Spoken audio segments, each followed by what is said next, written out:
தமிழ்நாடு தௌஹீத் ஜமாத்துடைய மாநில தணிக்கை குழு உறுப்பினர் மௌலவி கோவை ரஹ்மத்துல்லா அவர்கள் சாத்தானிய சதிகள் என்ற தலைப்பில் உரையாற்றுவார். இன்னல் ஹம்தலில்லாஹி நஹ்மதுஹு வ நஸ்தஈனுஹு மை யஹ்திஹில்லாஹு ஃபலா முضில்ல லஹு வ மை யுضلل ஃபலா ஹாதிய லஹு வ அஷ்ஹது அல்லா இலாஹ இல்லல்லாஹு வஹ்தஹு லா ஷரீக லஹு வ அன்ன முஹம்மதன் அப்துஹு வ ரசூலுஹு அம்மா பஅத். அஊது பில்லாஹி மினஷ் ஷைத்தானிர் ரஜீம். வலா தஹினு வலா தஹ்ஸனு வ அன்துமுல் அஅலவுன இன் குன்தும் முஃமினீன். கண்ணியத்திற்குரிய பெரியோர்களே, தாய்மார்களே, சகோதர சகோதரிகளே, மத்தியிலே ஆளக்கூடிய மோடி அரசாங்கம்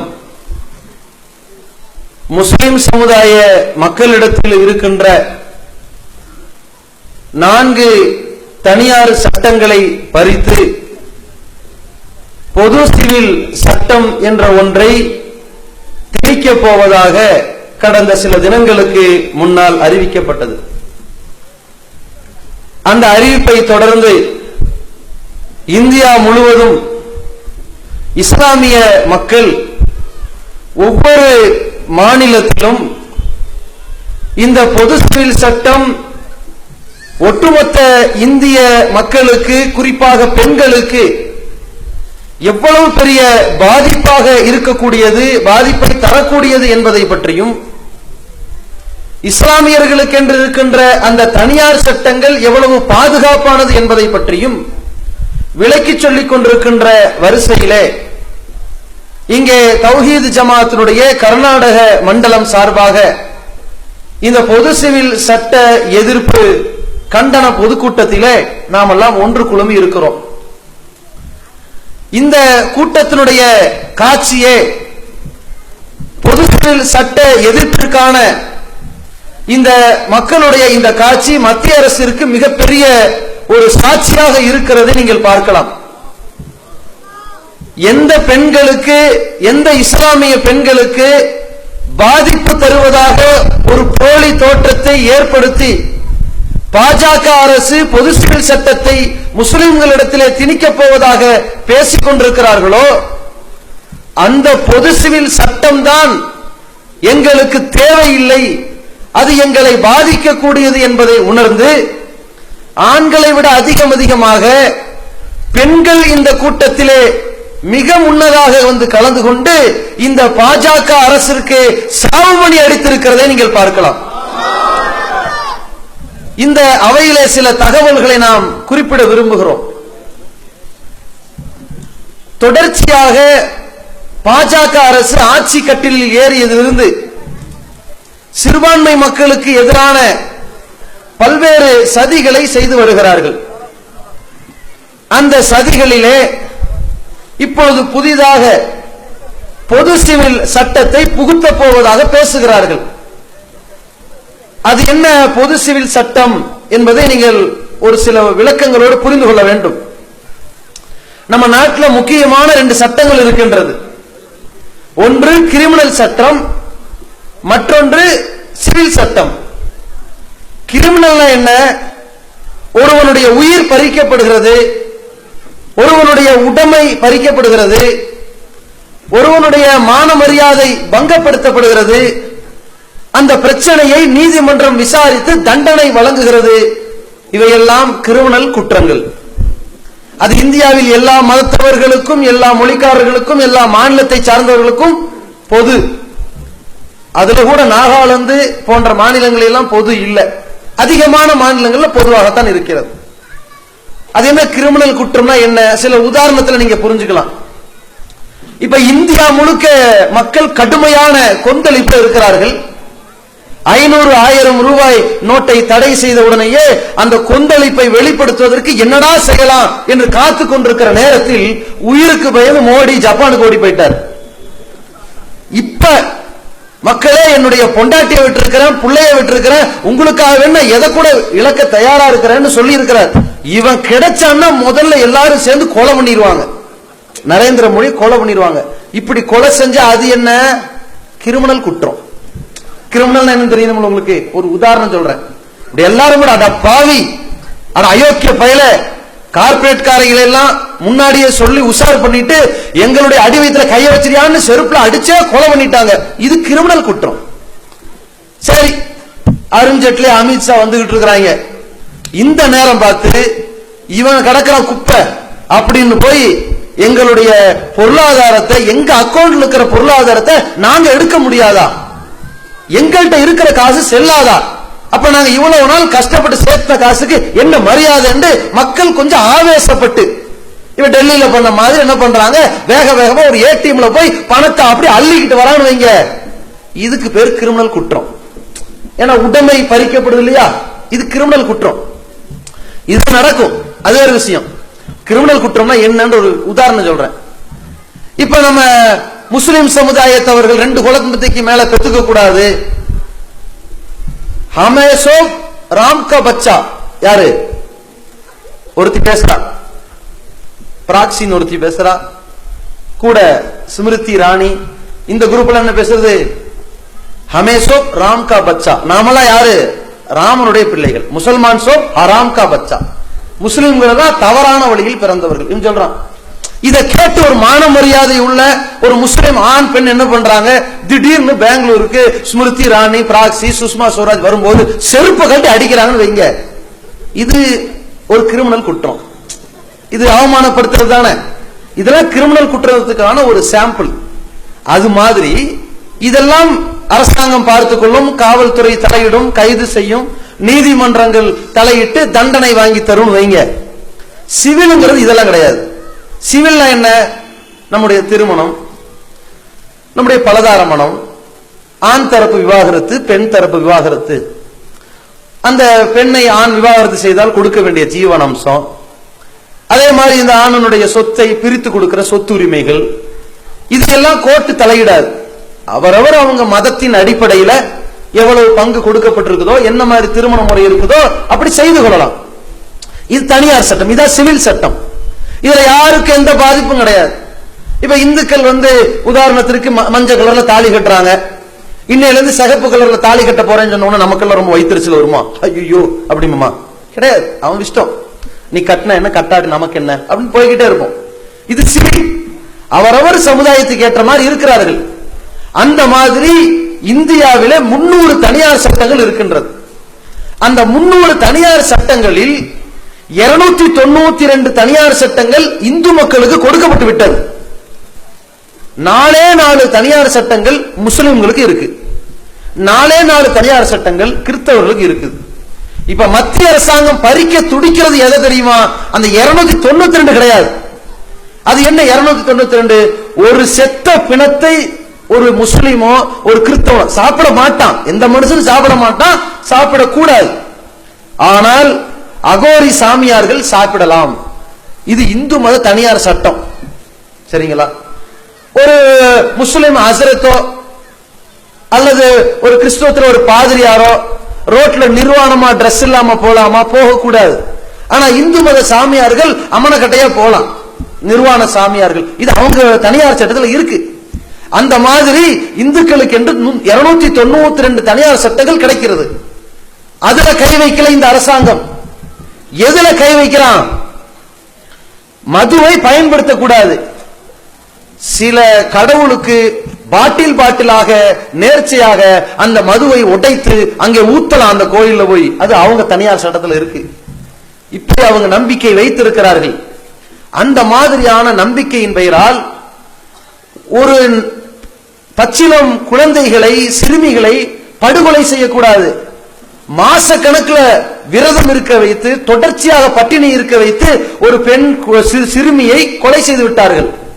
கோர்ட்ல முறையிட்டார்கள். இது எங்க தனியார் சட்டத்தை அப்படி இருக்குதுன்னு பதில் சொல்லிக்கிட்டு போயிட்டே இருந்தார்கள். இதற்கு தடை கிடையாது.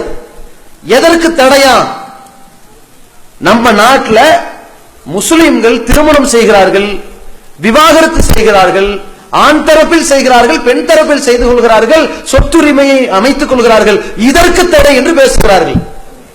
இதற்கு தடை செய்து என்ன செய்ய போறார்களாம்? பொது சிவில் சட்டத்தை கொண்டு வரப்போகிறார்களாம்.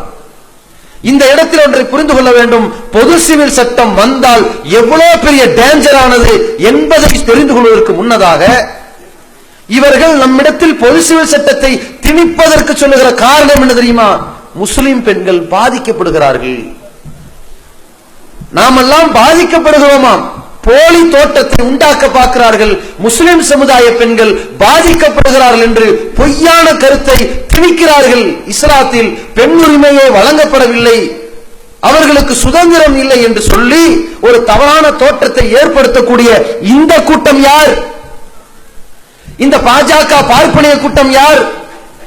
இந்தியாவிலே திராவிட நாட்டிலே முதலில் பெண் குழந்தைகளை உயிரோடு கொன்று புதைக்கலாம் என்ற கலாச்சாரத்தை உண்டாக்கியவர்கள் பேசுகிறார்கள் பெண் உரிமை இஸ்லாத்தில் இல்லை என்று.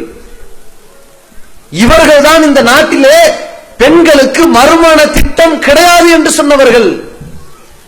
இந்தியாவிலே ஒரு கணவன் இறந்த உடனேயே அவனை சுடுகாட்டில் எரித்துக் கொண்டிருக்கிற பொழுது அந்த எரிகின்ற கொள்ளியிலே இந்த பெண்ணையும் தள்ளிவிட்டு உடன்கட்டை ஏறி சாக வேண்டும் என்ற சட்டத்தை உண்டாக்கியவர்கள் இவர்கள்தான். பெண்களுக்கு சொத்துரிமை இல்லை என்று பறித்து காட்டியவர்கள் இவர்கள்தான். நரபலி என்ற பெயரால் பெண் குழந்தைகளை கொலை செய்வார்கள், நரபலி என்று பழியை போட்டுக் கொள்வார்கள்.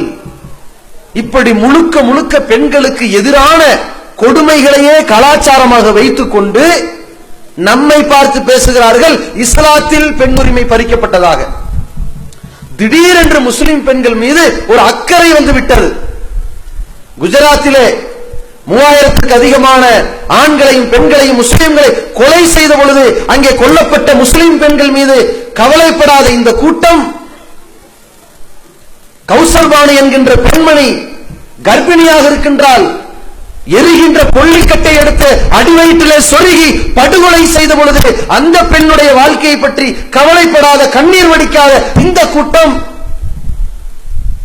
மும்பை கலவரத்தின் பொழுது பெண்களுடைய மார்பகங்களை அறுத்து நாய்க்கு போட்டு வீடியோ எடுத்து ரசித்தார்களே, அதை பார்த்து கோபப்படாத கூட்டம் காஷ்மீரிலே அந்த சின்னஞ்சிறு சிறுமிகளை பலாத்காரம் செய்து கொண்டிருக்கிற ராணுவ வீரர்களுடைய அட்டகாசத்தை அழிச்சாட்டியத்தை கண்டுகொள்ளாத கூட்டம் இங்கே இஸ்லாத்தில் பெண்ணுரிமை பறிக்கப்படுவதாக போலி தோற்றத்தை ஏற்படுத்துகிறார்கள். அட பாவிகளா, உண்மையிலேயே உலகத்திலேயே பெண்களை காப்பாற்றக்கூடிய பாதுகாப்பு கேடயம் இஸ்லாமிய மார்க்கம் மட்டும்தான் என்பதை புரிந்து கொள்ளுங்கள். நீ கொண்டு வந்து திணிக்க பார்க்கிற குப்பை சிவில் சட்டம் பிடிக்காமல் தான், அந்த கொடுமை தாங்காமல் தான், அந்த பொது சிவில் சட்டம் என்று எங்களுக்கு வேண்டாம் என்று ஒதுங்கித்தான் எத்தனையோ இந்து பெண்கள் இஸ்லாத்தை சாறை சாறையாக ஏற்றுள்ளே வருகிறார்கள். ஏன்? இங்கே பாதுகாப்பு இருக்கிறது. எப்படி? நீங்கள் 4 விஷயத்தில் கை வைக்க பார்க்கிறீர்கள். பலதார மனம், ஆண்கள், முஸ்லிம் ஆண்கள் பெண்கள் பல பெண்களை திருமணம் முடிக்க கூடாது, அதை தடை செய்ய வேண்டும் என்றுதான் இந்த திட்டத்தை வகுக்க பார்க்கிறீர்கள்.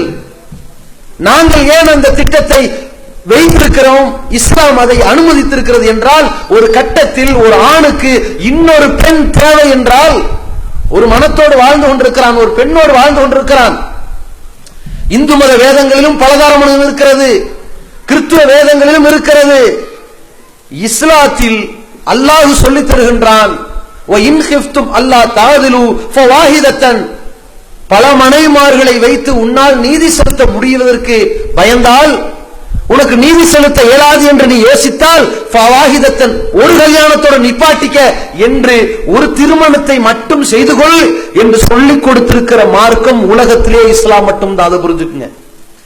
இந்து வேதங்கள்ல ஒரு திருமணத்தை மட்டும் செய்து கொள் என்று நிப்பாட்டல, கிறிஸ்தவத்தில் நிப்பாட்டல, இஸ்லாத்தில் மட்டும்தான் 2, 3, 4 முடிச்சுக்கலாம். உன்னால நீதி செலுத்த முடியாவிட்டால் உன்னோட நிறுத்து என்று சொல்லப்பட்டிருக்கிறது. அப்படிப்பட்ட மார்க்கத்தில் ஒருவேளை ஒரு ஆண் 2வது திருமணம் என்று வந்தால், அப்படி 2வது தாரமாக வரக்கூடிய பெண் இருக்கிறாளே, அவளுக்கு மனைவி என்ற அந்தஸ்தை கொடு. ஏன்? அவள் ஒரு பெண். பொது சிவில் சட்டம் வந்தா என்ன தெரியுமா? அவளுக்கு வப்பாட்டிங்கிற அந்தஸ்தை கொடுக்கும். அது அவமானம், அந்தஸ்து அல்ல.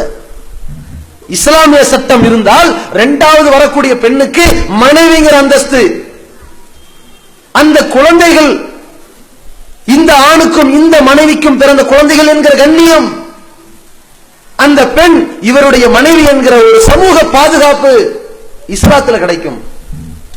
இந்த கணவன் இறந்தால் இந்த இரண்டாம் தாரத்து பெண்ணுக்கு சொத்துரிமை கிடைக்கும். ஆனால் நீங்கள் சொல்லி பார்க்கிற, நீங்கள் திணிக்க பார்க்கிற பொது சிவில் சட்டம் வந்தால்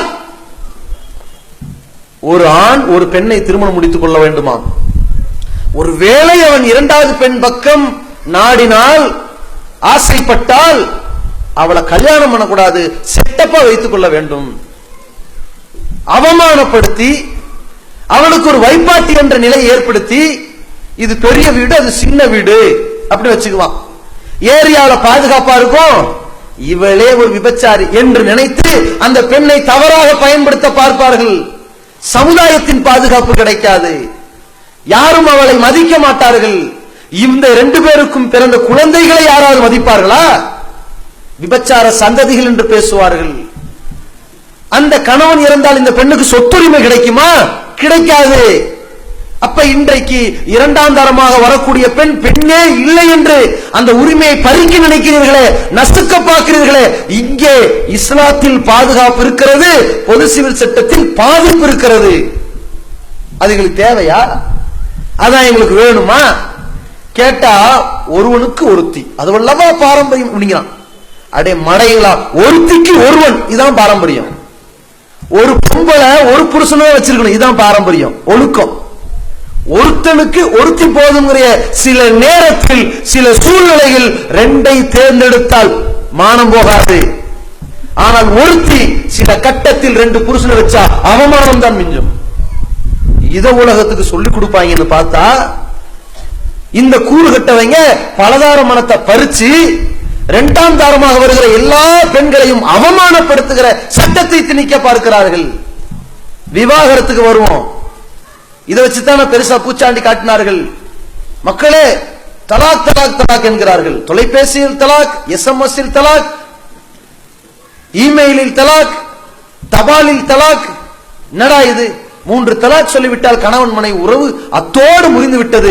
பார்த்தீர்களா பெண்களுக்கு எவ்வளவு பெரிய கொடுமை இஸ்லாத்திலே நடக்கிறது என்று கிளப்பிவிடுகிறார்கள். எந்த இஸ்லாத்தில் இப்படி இருக்குது? முதல்ல காட்டு. இஸ்லாத்துல எங்க இருக்குது அப்படி?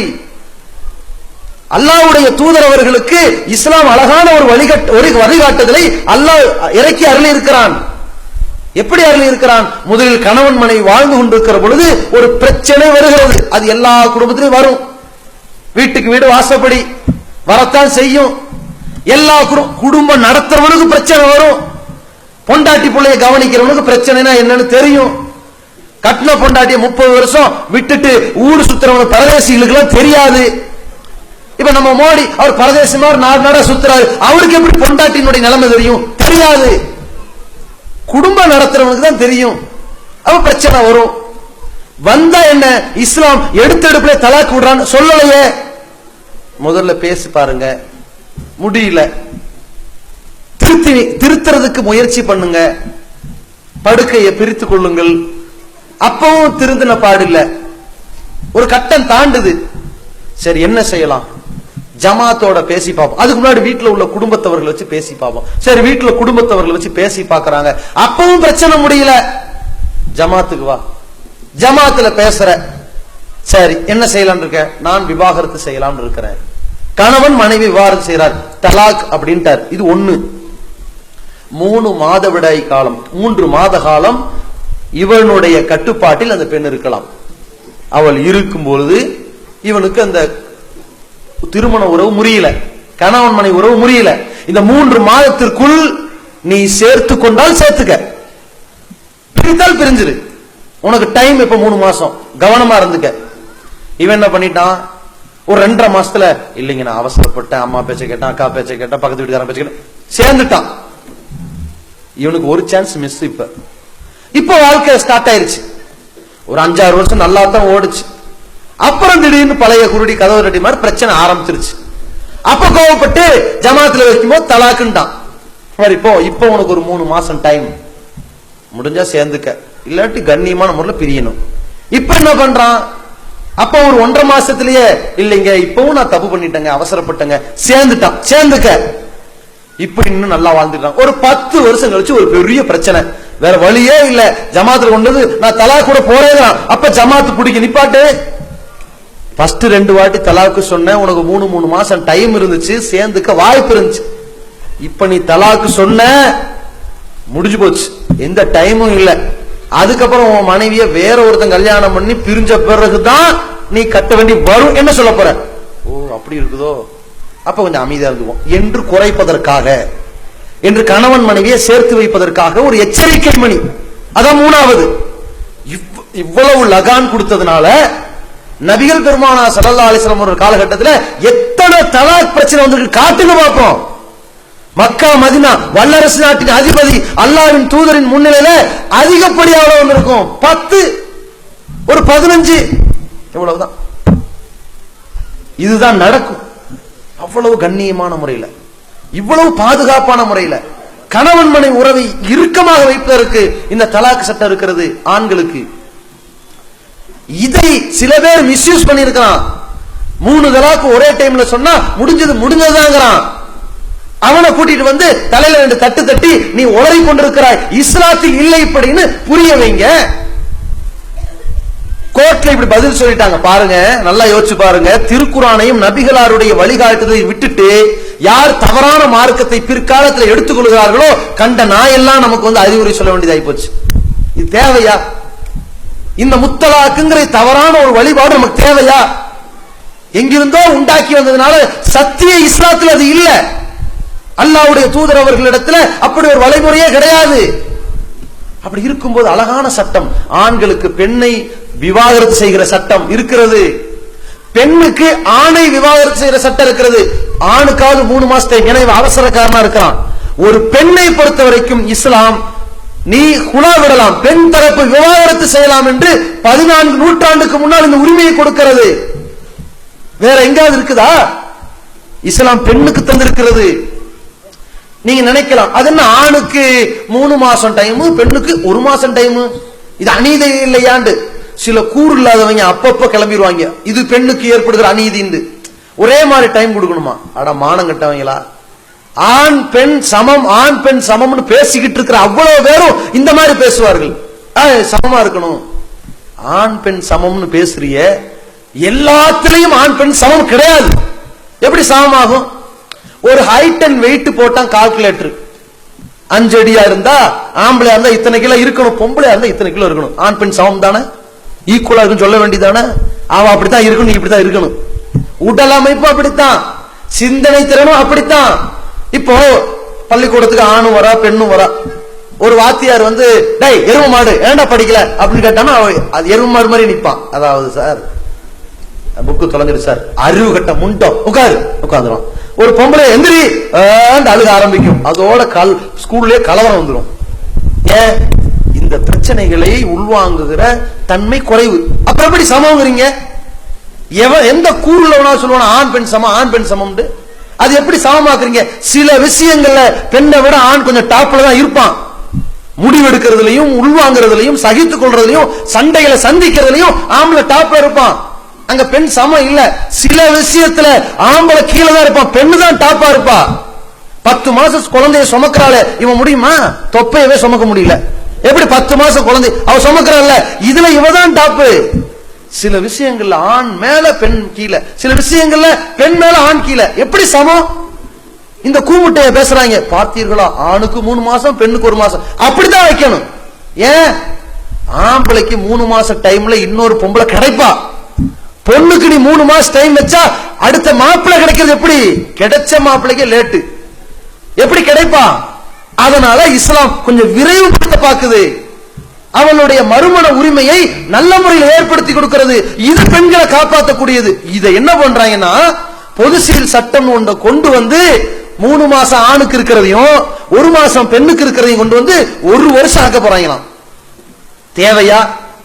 என்ன ஆயிரும் தெரியுமா? ஒவ்வொரு பிரச்சனையா பாருங்க. ஒரு ஆண் ஒரு பெண்ணை விவாகரத்து செய்ய போற தலாக்கு, அல்லது ஒரு பெண் ஆணை குலா விடுறாங்க, பெண் விவாகரத்து.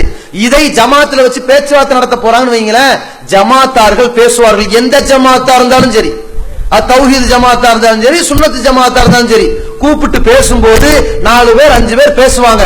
யாரும் அவமானப்படுத்த மாட்டார்களே, அந்த பெண் வீட்டினுடைய மான மரியாதையை கப்பலேற்ற மாட்டார்களே, ஆண் வீட்டுடைய கண்ணியத்திற்கு குலைவு ஏற்படுமா நடக்க மாட்டார்களே. கோர்ட்டுக்கு போனா என்ன ஆகும்? வர வைப்பான் வக்கீல், இங்க ஒரு வக்கீல் அங்க ஒரு வக்கீல், கேள்வி கேட்டே சாகடிப்பான். வாய்தான்னு கொடுத்து வருஷ கணக்கில் இழுப்பான். என்ன ஆகும் தெரியுமா? இந்த பிரச்சனைய கோர்ட்ல பேசுவார்கள். மறுநாள் காலையில நீங்க படிப்பீர்கள், பத்திரிகையில படிப்பீர்கள், இந்த பொண்ணுக்கும் அந்த பையனுக்கும் அப்படி என்னத்தான் பிரச்சனை அது படிப்பார்கள். ஏன்னா மக்களுக்கு தான் குடும்பத்தில் இருக்கிற ஓட்டையை விட ஊர் உலகத்தில் ஏற்படுகிற ஓட்டையை பத்தி பேசுவதற்கே நேரம் ரொம்ப இன்ட்ரெஸ்டா போகும். அப்பல அது என்னது? அது அந்த ட்ரம்ப் என்னன்னா, உன் வீட்டுல அடுப்புல பருப்பு இருக்குதா, அரிசி இருக்குதா, ஏதாவது வாங்கி இருக்கிறியா, இந்த மாசம் சம்பளம் வந்துச்சா, இபி பில் கட்டினியா, அதெல்லாம் விடு. ட்ரம்பா இல்லாரியா, அது அமெரிக்காரன் பாத்துக்குவான். இதெல்லாம் மனிதனுடைய சுபாவம். பேப்பர் எடுப்பான். ஏண்டா நேத்து போன முஸ்லீம் பெண்கள் 10 முஸ்லீம் பெண்கள் கோர்ட்ல நிக்கிறாங்க, அதுக்கு மாப்பிள்ளை இதை சொன்னா, பெண் இதை சொல்றா, இப்படி பிரச்சனை ஓடிக்கிட்டு இருக்குன்னு படிச்சுக்கிட்டு இருப்பான் ஊர் உலகமே. மான மரியாதை எல்லாம் பேப்பர்ல போகும். அது மட்டுமா? கோர்ட் வாசல்ல போகும். அது மட்டுமா? நாளைக்கு என்ன நடக்கும்? இதத்தான் புக் எழுதுவாங்க.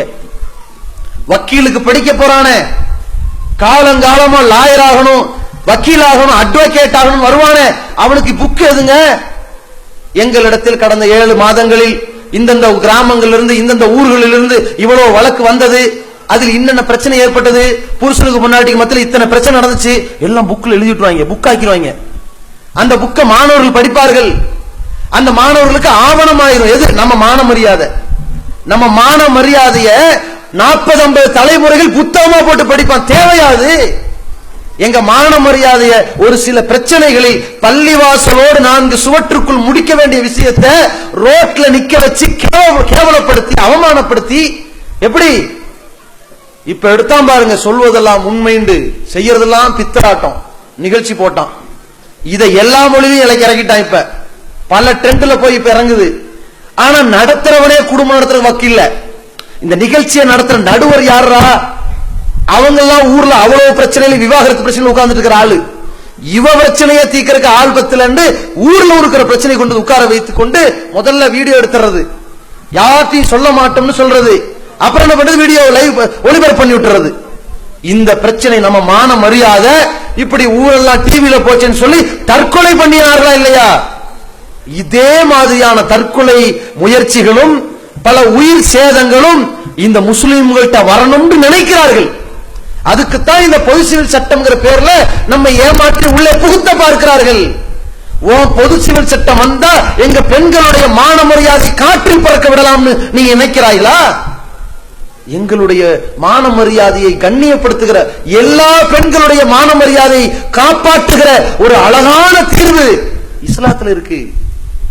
எதிர்கட்சிக்காரங்க இன்னைக்கு காங்கிரஸ் கட்சியில் இருக்கக்கூடிய பெண் எம்எல்ஏக்கள், முன்னாள் எம்எல்ஏக்கள் எல்லாம் பேசுறாங்க. என்ன பேசுறாங்க? அடே, பொது சிவில் சட்டத்தை போய் முஸ்லிம்கள்ட்ட திணிக்க பார்க்கிறீர்களே, அவர்கள்ட்ட இருக்கிற தலாக்கு சட்டமும் குலா சட்டமும் எவ்வளவு அழகான சுதந்திரமா இருக்கிறது, அதை படிக்க நினைக்கிறீர்களே பாவிகளாண்டு. எங்களுக்கு இருக்கிற, இந்து சமுதாயத்திற்கு இருக்கிற இந்த பொது சிவில் சட்டத்தால் 99 வழக்கு கோர்ட்ல அப்படி பெண்டிங்ல நிக்குது. நாங்க படுகிற அவஸ்தையும் அவமானத்தையும் இந்த பெண்களும் படணுமான்னு கேட்கிறாங்களே, அது எங்களுக்கு தேவை கிடையாது. அந்த பொது சிவில் சட்டத்தை நீங்க எங்க மேல திணிக்க பார்க்கிறீர்கள். அதே மாதிரி பாருங்க, நம்ம பிரச்சனைகளா இருந்தால் ஜமாத்துல பேச்சுவார்த்தை நடத்துறதுக்கு போவோம். அது எந்த ஜமாத்தாவும் இருக்கட்டும். உங்கள்ட்ட வக்கீல் ஃபீஸ் வாங்குறாங்களா? மாப்பிள்ளைட்ட இவ்வளவு ரூபா, பொம்பளைட்ட இவ்வளவு ரூபான்னு வாங்குறாங்களா? இல்லையே. இவன் வாங்குவான். எப்படி வாங்குவான்? வருஷ கணக்குல ஒரு பிரச்சனை எடுத்து வருஷ கணக்கு 70 வருஷம் இழுத்தடிப்பான். இழுத்தடிக்கல, இந்த நாட்டில் அப்படி லட்சணம் நடக்கல. அந்த கூமுட்ட நீதிபதிகள் உட்கார்ந்துகிட்டு 70 வருஷம் ஒவ்வொருத்தருடைய வாழ்க்கையை இழுத்தடிச்சானே இல்லையா? அந்த வரலாற்று தொகுப்புல நம்ம பிரச்சனைகளை ஆண்டு கணக்கில் இழுத்தடிப்பான். வக்கீல் ஃபீஸ் கட்டுறது யாரு? நம்ம எவ்வளவு அப்படியே கஜானா கூச்சா வச்சிருக்கிறோம் இல்ல. ஏழை எளிய மக்கள் அவர்கள் அன்றாடம் பிழைப்புகளாக இருந்து கொஞ்சம் நஞ்சம் காசையும் வக்கீல் ஃபீஸ்ங்கிற பேர்ல கட்டி இறைப்பதற்காக நம்மள பொருளாதாரம் எல்லாம் இழந்து ஓட்டாண்டியாக நடுத்தல நிப்பாட்டுறதுக்கு தான் இந்த பொது சிவில் சட்டத்தை திணிக்க பார்க்கிறான். அதே மாதிரி நம்ம பிரச்சனைகள் இருக்கிறது. ஒரு கணவன் மனைவிக்கு தலாக் விட்டார்னு வைங்க, அது கன்ஃபார்ம் ஆயிருச்சுன்னு வைங்க, அந்த கணவன் மனைவிக்கு ஒரு பெரும் தொகையை உதவியா கொடுக்கணும். பெரும் தொகையை கொடுக்கிறது இஸ்லாமிய சட்டம். ஒரு பிச்சை காசை வாங்கி தரது பொது சிவில் சட்டம். இப்ப பொது சிவில் சட்டம் என்ன செய்யும் தெரியுமா? இப்ப கணவன் மனைவி இருக்கிறாங்க. கணவன் என்ன பண்ணுவான்? அம்பானி மாதிரி ஆளா இருக்கான்னு வைங்க, அவன் பொசுக்குன்னு என்ன பண்ணிடுவான்? என்கிட்ட ஒண்ணுமே காசு இல்ல, நான் ஒரு மாசத்துக்கு முன்னாடியே என்கிட்ட இருந்தது உண்மைதான், 25,000 கோடி இருந்தது உண்மைதான், நான் ஒரு 18,500 கோடி அரசாங்கத்துல கடன் வாங்கினது உண்மைதான், ஜியோ அப்படிங்கிற பேர்ல ஒரு சிம் கார்டை விட்டேன், 100 ரூபாயில எல்லாம் அன்லிமிட்டடா தரலாம் நினைச்சேன், எல்லாரும் என்கிட்ட 100 ரூபாய் கொடுத்தாங்க, 200 ரூபாய் கொடுத்தாங்க, 3000 ரூபாய் கட்டி போன் எல்லாம் வாங்கினாங்க, அது என்னவோ தெரியல, அதுல எனக்கு 40,000 கோடி நஷ்டமாயிருச்சு, அரசாங்கம் மீண்டும் கொஞ்சம் கடன் கொடுத்தீங்கன்னா என்னுடைய வாழ்வாதாரத்தை சரி பண்ணிக்குவேன் இப்படின்னு போய் நிப்பான். இந்த மாதிரி கள்ளப்பயலுவ குடும்பத்துல தலாக் விவாகரத்து அப்படி நடந்துச்சுன்னு வைங்களேன், அப்ப பொண்டாட்டி போய் கேட்பா, இந்த அம்பானி எனக்கு மாசம் மாசம் ஜீவானாம்சமா 1 கோடி ரூபாய் கொடுக்கணும்னு கேட்கறான்னு வைங்க, கோர்ட்ல விசாரிப்பாங்க, அம்பானி எவ்வளவு வச்சிருக்கிற? எல்லாத்தையும் இழந்துட்டு இப்ப ஒரு கர்ச்சீப் வச்சிருக்கிற அப்படிம்பா. சரி என்ன செய்யலான்னு இருக்கிற? மாசம் மாசம் மூட்டை தூக்கி பொழைக்கலான்னு இருக்கிறேன் ஜாமி. ரைட்டு, எவ்வளவு சம்பாதிப்ப? ஒரு 3000 சம்பாதிப்பேன், எனக்கு மத்த செலவெல்லாம் போக ஒரு 300 ரூபாய் நிக்கும், பொண்டாட்டிக்கு வேணா ஒரு 100 ரூபாய் கொடுத்துடுறேன். இந்த நீதிமன்றத்தில் அம்பானியின் பொண்டாட்டிக்கு 100 ரூபாய் நான் ஜீவாதார கோரிக்கையாக ஜீவனாம்சமா தீர்ப்பளிக்கிறேன். எது வரைக்கும்? இவ சாகர வரைக்கும் 100 ரூபாய். எதுக்கு? பல்லு வளர்க்கறதுக்கு. இவ நாக்கு வலிக்கிறதுக்கு 10 ரூபாய், முதல்ல 100 ரூபாய். இதுதான் பொது சிவில் சட்டம். நல்லா புரிஞ்சுக்குங்க. இது வந்தா எவ்வளவு வாங்கி தருவாங்க? 100 ரூபாய்.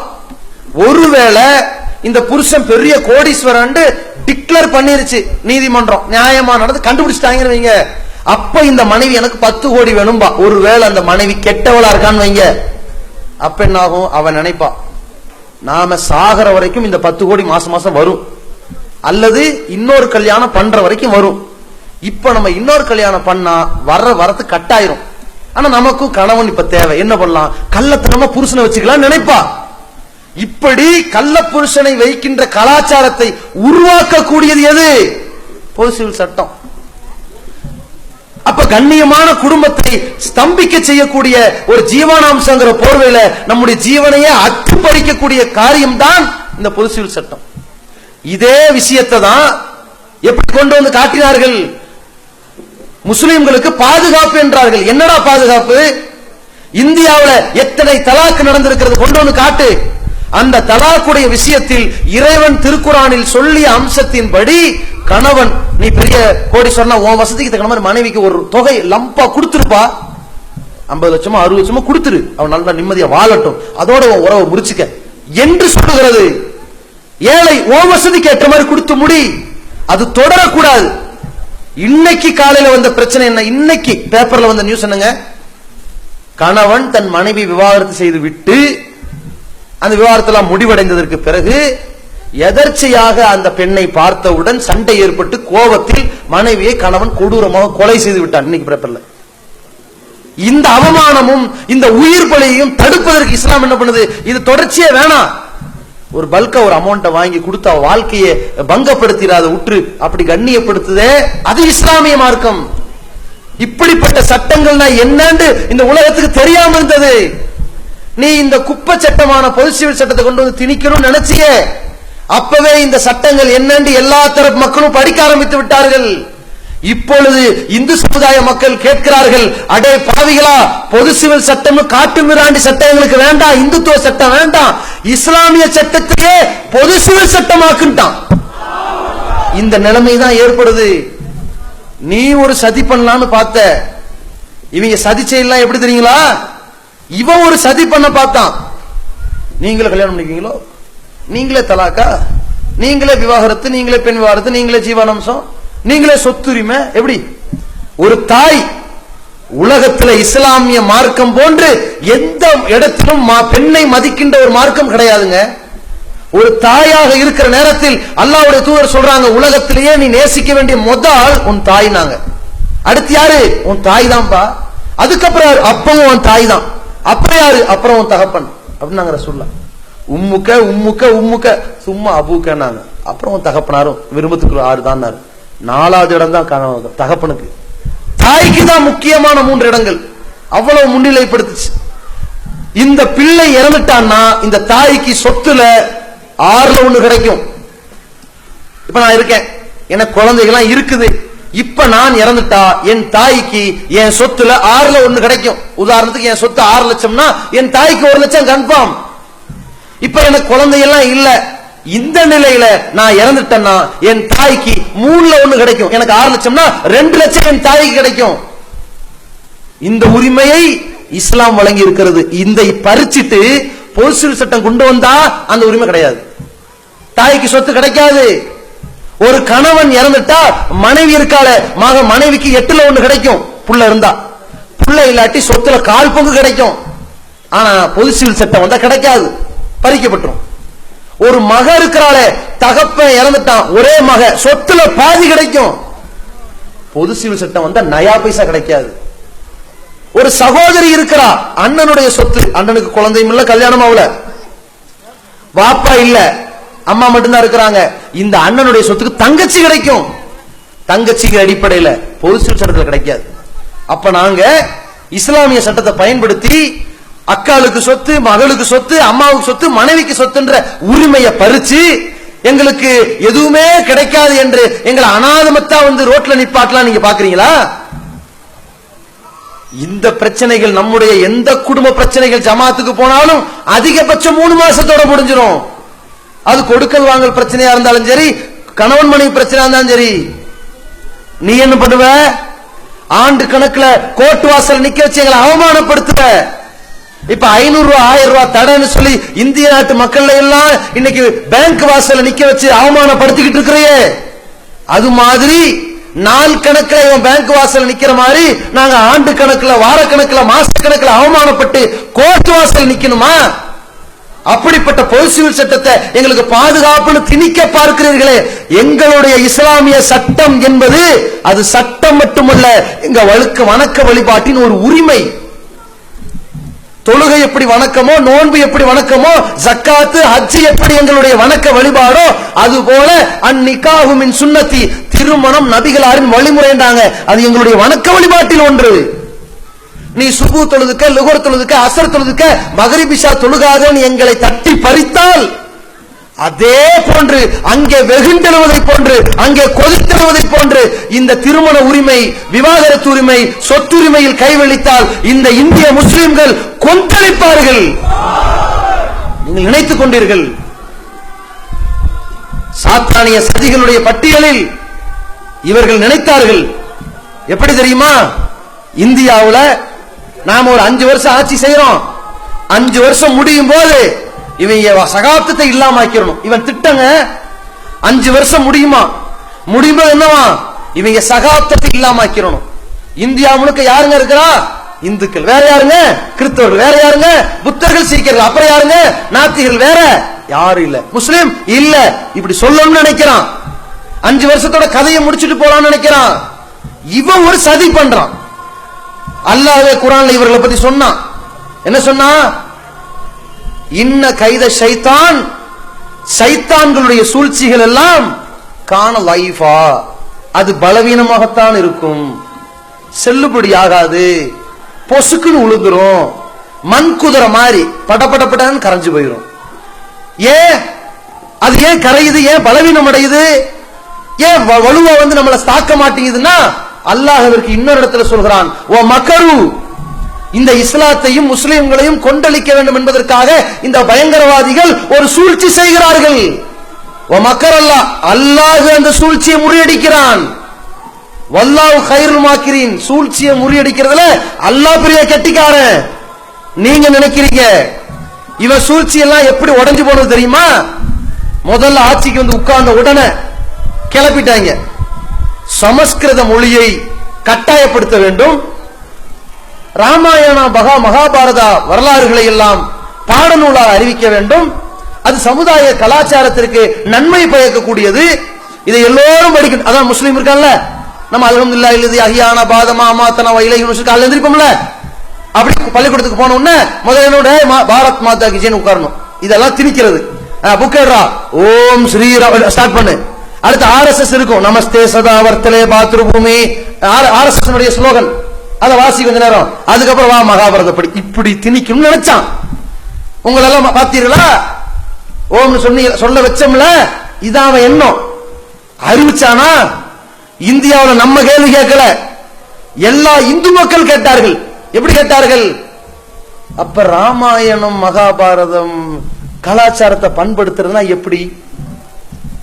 கிருஷ்ணரு குளத்துல குளிக்கிற பொம்பளைங்க ட்ரெஸ் எல்லாம் தூக்கிட்டு ஓடினாரு களவாணி பையன் மாதிரி என்று, அந்த மாதிரி நம்மளும் செய்யலாமோ? பொம்பளைங்க காலேஜ்ல எட்டி குதிச்சு பாத்ரூம் இருக்கிற ட்ரெஸ் எல்லாம் தூக்கிட்டு ஓடும். இது கிருஷ்ண விளையாட்டு. கங்கை கரை தோட்டம், கன்னி பெண்கள் கூட்டம், கண்ணன் நடுவு நிலைங்கிற மாதிரி நம்மால நடுவில் நிக்கணுமோ? இப்படி கேட்டான். ஓ, இது நம்ம புடவை இழுத்துருமோன்னு நினைச்சாங்க, அதோட நிப்பாட்டினாங்க. அடுத்து என்ன பண்ணா?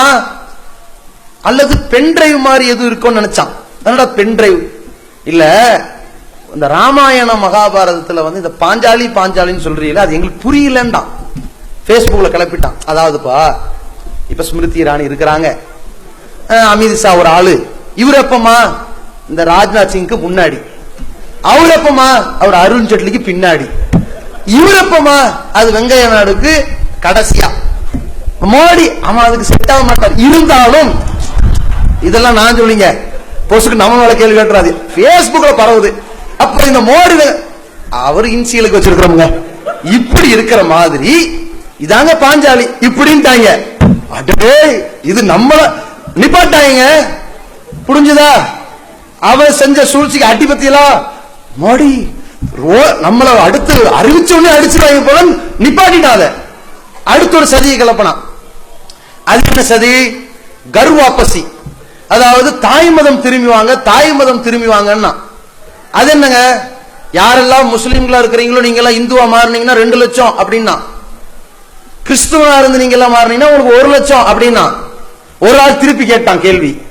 அப்ப நான் இப்ப ஒண்ணு செய்யறேன், இந்துவா இருந்து முஸ்லீம் ஆகி, முஸ்லீமா இருந்து கிறிஸ்டின் ஆகி, அப்புறம் இந்துக்கு வந்தா அப்ப எவ்வளவு தருவீங்கன்னா, என்னடா இவன் இத கூட ஆன்லைன் மார்க்கெட்டிங் பண்ணிடுவாங்களாட்டு இருக்குது, சீக்கிரம் டைம் ஆச்சு சொல்லுங்க, நான் எழுதணும், கடை எழுது அப்படின்ட்டாங்க. என்னடா நம்மள கேன பயலாக்கிட்டாங்கன்னு நினைச்சான். அப்ப எப்படி பயமுறுத்தினா? இந்தியாவில் இஸ்லாமியர்களுக்கு ஏதாவது உதவித்தொகை வேண்டும் என்றால் நீ மதம் மாறிட்டு வான்னா. இங்கிருந்து கேட்க ஆரம்பிச்சிட்டாங்க. யாரு? இந்து சமுதாயத்தில் இருந்து இஸ்லாத்தை தழுவியவர்கள் கேட்டார்கள். மதம் மாறணுமா? மாறணும். நீ உன் மதத்தை மாத்து. என்ன? ஓ மதத்துல சங்கராச்சாரியர் வராரு, அவர் ஒரு மேல உட்கார வச்சிருக்கிறிய, சுப்பிரமணிய சாமி அப்பம் பேர் தெரியாம வரான், நேர்ல உட்கார வச்சிருக்கிறிய. ஏன்னா அவன் ஓன் குலங்கிறீங்க, அவனுக்கு அப்ப பேர் தெரியாதுல, அவங்க குலங்கிறாங்க. இதே வேற வேற பாஜகவை சேர்ந்த ஒரு தலித்தின மக்கள் மாதிரி இருந்தா கீழே உட்கார வைக்கிறீங்க. முதல்ல சம பந்திய போடுறா, எல்லாரும் சேர்ந்து வந்து எங்களோட உட்காருங்கடா, அப்ப பாக்குறோம். ஏன்னா இவன் மனிதர்களை எந்த அளவுக்கு புனிதமா பாக்குறான்னா, சங்கராச்சாரியார் போட்ட விட்ட இருக்குல்ல மலம், அதை கூட புனிதமா பாக்குறாங்க. எந்த அளவுக்கு சொல்லிட்டான்னா, பிடிச்சாங்கல்ல கடந்த ஆட்சிக்கு முன்னாடி உள்ள வச்சாங்கல்ல சங்கராச்சாரியரை, அவர் வந்து பாத்ரூம் போனா சொன்ன பிரச்சனை இருக்குண்டாங்க. அவருக்கு எது பைல்ஸான்னு கேட்டாங்க. அது இல்ல, அந்த மலம் தரையில படக்கூடாது. என்னடா இது புதுசா இருக்குது, இல்ல அது பயங்கரமா இந்த பூகம்பம் வந்துருமான்னாங்க. இல்ல அது வந்து தீட்டுப்பட்டுருந்தாங்க. சரி என்ன பண்ணணும்? வாழை இலை வைக்கணும்ட்டாங்க. அட நாசமா போனவங்க இப்படி புதுசு வச்சாங்க. அதை வச்சு வாழை இலை அள்ளிட்டு போய் எங்க கொடுத்தா, யாரு கொடுத்தான்னு தெரியல. இத கேட்டாங்க. இதையெல்லாம் தூக்கி ஒளிச்சு கட்டிட்டு இந்த பொது கழிப்பிடம் அவனை கொண்டு உட்கார வைக்க, இங்க உட்காரவை சேர்றோம். நாங்க பதில் சொன்னானா? சுழற்சி முறையில நாங்க தான் கக்கூஸ் கழுவணுமா? சுழற்சி முறையில கொண்டு வா, அவாளி வாழையில கொண்டு அவனே கக்கூஸ் கழுவு விடு, அப்ப வரோம். நாங்க நீ என்ன செய்யற? கோயிலுக்குள்ள நாங்கெல்லாம் வரக்கூடாது, வரவை சம உரிமை கொடு, வழிபாட்டுல கொடு, ஓம் மகளை என் மகனு கட்டி கொடு என்று எல்லாரும் கேள்வி கேட்ட உடனே நாளைக்கு படை எடுத்துட்டு வந்து வீட்டுல சம்பந்தம் பேசிடுவாங்கடான்னு வாபஸ் ஆயிட்டாங்க. கர் வாபஸ்ங்கிற பாலிசி வாபஸ். இதுதான் நீ ஒரு சூழ்ச்சி பண்ண, அல்லாஹ் சூழ்ச்சியை முறியடிச்சான். கெட்டிக்கார யாருங்க? அல்லாஹ். இதே மாதிரி பாருங்க, பொது சிவில் சட்டத்துக்கு ஒரு ஆப் வைக்க பார்த்தாங்க. எப்படி? இந்த பொது சிவில் சட்டத்தை முஸ்லிம்கள் திணிச்சிடணும். இவன் திணிக்கும் போது இவன் என்ன செய்வாங்க? ஊமச்சாமி மாதிரி உட்கார்ந்துக்குவாங்க. நம்மளும் இந்தியா முழுக்க ஓட்டெடுப்பு நடத்தி அப்படியே பஸ்பமாக்கி இந்தாடா பொது சிவில் சட்டம்னு தனியார் சட்டத்தை பறிச்செல்லாம் நினைச்சார்கள். என்ன ஆச்சு? யாரும் வெகுண்டெழுக மாட்டார்கள். முஸ்லிம் பெண்கள் எல்லாம் வரவேற்பார்கள்னா தமிழகத்துல, கேரளாவுல, இப்ப கர்நாடகாவுல, மகாராஷ்டிராவுல, சூரத்ல என்று இந்தியா முழுக்க பெண்கள் மிகப்பெரிய படைகளாக பட்டாளமாக திரண்டெழுந்து பொது சிவில் சட்டத்திற்கு எதிராக ஆர்ப்பரித்திருக்கிறார்கள். சூழ்ச்சியை வந்து வீட்டுக்குள்ள வச்சு ஏசி ரூம்ல வச்சு பேட்டி கொடுத்த, நாங்க ரோட்ல நின்று பேச வந்திருக்கிறோம். இது தொடக்கம். தமிழ்நாடு முடிஞ்சிருக்குது, கர்நாடகா வந்திருக்குது, இப்ப ஆங்கிலம், கன்னடம், உருதுல பதிவு செஞ்சிருக்கிறாங்க. அடுத்து மகாராஷ்டிரால வெடிக்கும். கூடிய விரைவில் இந்தியா முழுவதும் இந்த கருத்து உருவாக்கத்தை உண்டாக்கி டெல்லி செங்கோட்டை வெடிக்கும். விட்டுவாங்கறீங்களா நீங்க? நீ பண்ற சூழ்ச்சியை முறியடிக்கிறதுக்கு இந்த சூழ்ச்சி அல்லாஹ் ஏற்படுத்துவான். இதையும் பார்த்தாங்க. அடுத்து வச்சான். அடுத்து மாஸ்டர் பிளான் என்னவா? 6 மாசம் யோசிச்சிருக்கிறாங்க. என்னவா? இவனுடைய கையாலாகாத ஆட்சி, இவனுடைய ஊழல் குற்றச்சாட்டு, இவனுடைய மாட்டுக்கறி அரசியல், இவனுடைய காஷ்மீர் தாக்குதல், இந்த பாகிஸ்தான்ல சர்ஜிக்கல் அட்டாக்னு சொல்லி வெளிவராத ஒரு திரைப்படம், இது எல்லாத்தையும் பொது சிவில் சட்டம், அந்த பொது சிவில் சட்டத்தை நீங்க எல்லாம் எதிர்க்கிற அந்த பிரச்சனைகள், இதை எல்லாத்தையும் திசை திருப்பி உத்தரப்பிரதேச தேர்தல்ல இவர் பெரிய ஹீரோ மாதிரி ஆக்கிரணும்னு சொல்லி ஒரு சட்டத்தை கொண்டு வந்தாங்க. என்னது? 8ஆம் தேதி 8 தாரீக்கு 8 பஜேக்கு, எப்படி? அதாவது ரொம்ப எதுகை மூலமா அடிச்சாங்க. 8ஆம் தேதி இரவு 8 மணிக்கு ஒரு 7:30 கிளம்பினார். என்ன 7:30? 500,000 ரூபாய் தடைனார். அது என்ன பிளானிங்கா? இதை கேட்டவன உங்களுடைய நோக்கம் என்னங்க? இதோடு கருப்பு பணம் முடிந்தது. எது? கருப்பு பணத்துக்கு ஆப் வைத்து விட்டோம். கள்ளப்பணம் முடிந்து விட்டது. தீவிரவாதம் ஒளிந்து விட்டது. இவனா இஷ்டத்துக்கு தீவிரவாதம் ஒளிந்து விட்டது. அதற்கப்புறம் என்ன நினைத்தார்கள்? கருப்பு பணம் முடிந்ததாம், கள்ள நோட்டு முடிந்ததாம், தீவிரவாதம் முடிந்ததாம், பணப்புழக்கம் குறையுமாம், அதாவது பொருளுடைய மதிப்பு கூடுமாம், மக்கள் எல்லோரும் நல்ல முறையில் வாழலாம் தான்.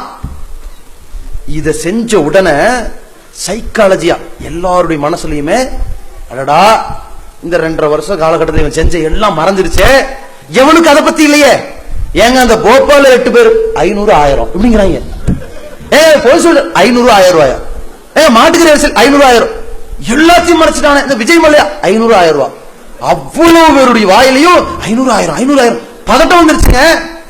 மாத்திட்டோம். பயங்கர சந்தோஷம் அவனுக்கு. ஏன்னா சூழ்ச்சிக்காரர்கள் முதல்ல லைட்டா சிரிப்பார்கள், சந்தோஷப்படத்தான் செய்வார்கள். பயங்கர சந்தோஷம்.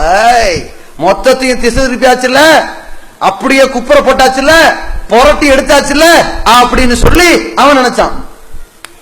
கொஞ்சமாவது அறிவு இருக்குதா? கருப்பு பணம் ஒழிக்கிறது இவன் திட்டமா? இல்ல.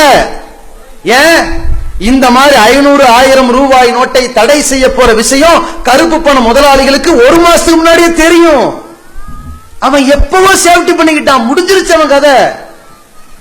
ஒரு நாளிதழ்ல போட்டிருந்தாங்களே, என்னிடத்தில் ஒரு 1000 கோடி ரூபாய் இருக்கிறது, 100 ரூபாய் நோட்டு பணம் மாத்தி கொடுங்கள், ஏன் 500,000க்கு தடை வரப்போகிறது என்று 1 மாதத்திற்கு முன் சொன்னார்கள். செய்தி வந்துருச்சு.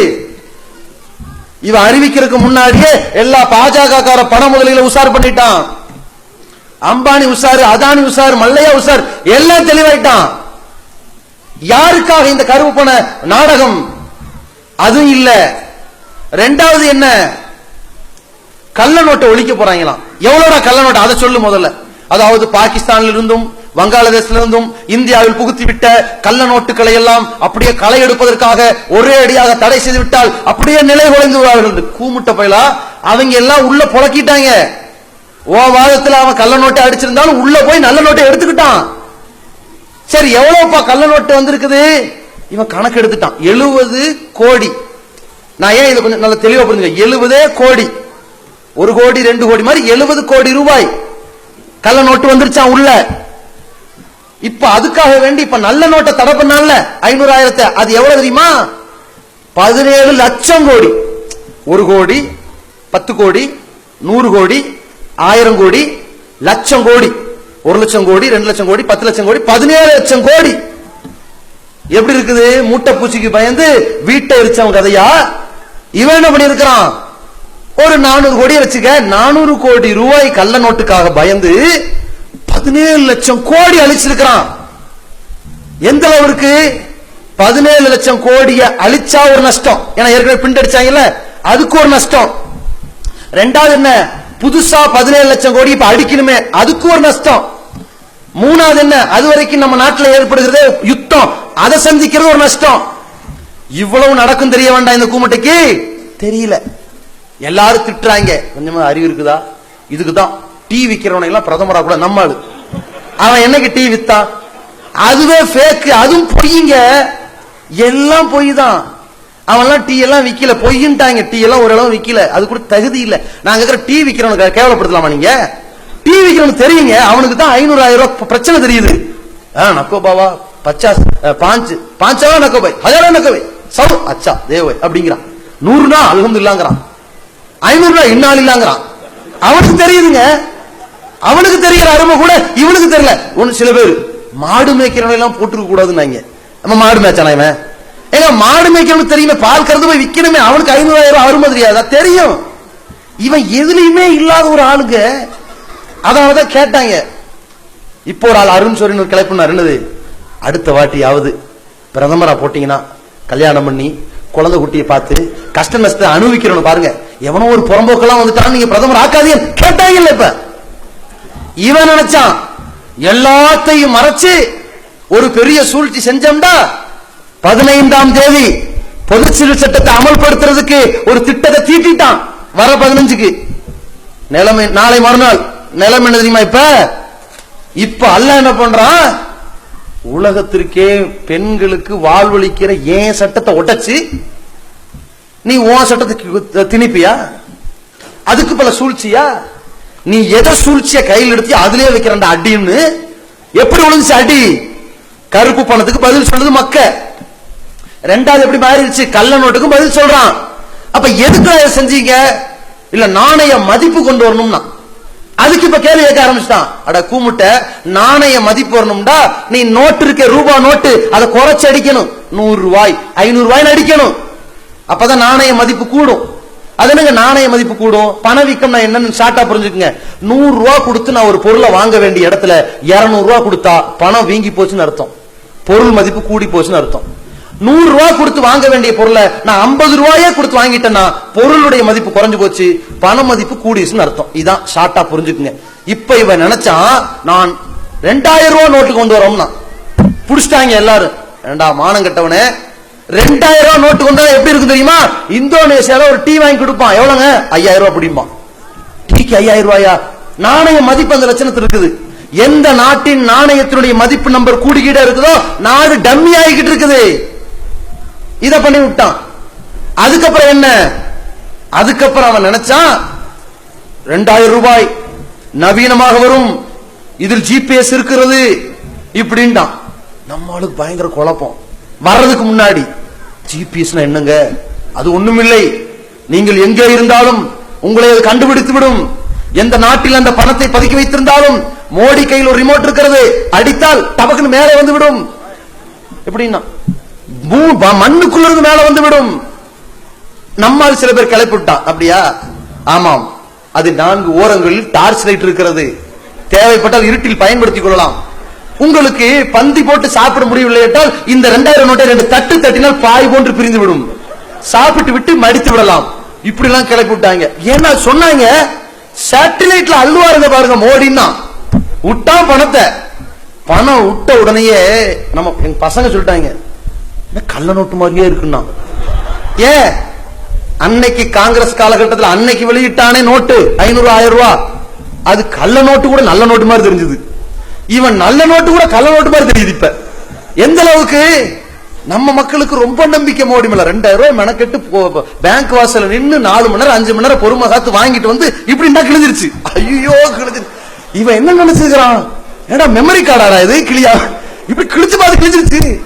ஒருத்தன் அப்படி இருக்கிறான், எங்க மோடி ஐயா அடிச்சிருக்கிற சாதாரண ஏத்தி தேய்க்கிறான், தேய்ச்சா சாயம் போகுது, நிஜம் பாக்காடா இது சாயம் போகுதுங்க. இப்ப குழப்பத்தில் இருக்கிறாங்க எல்லாம்.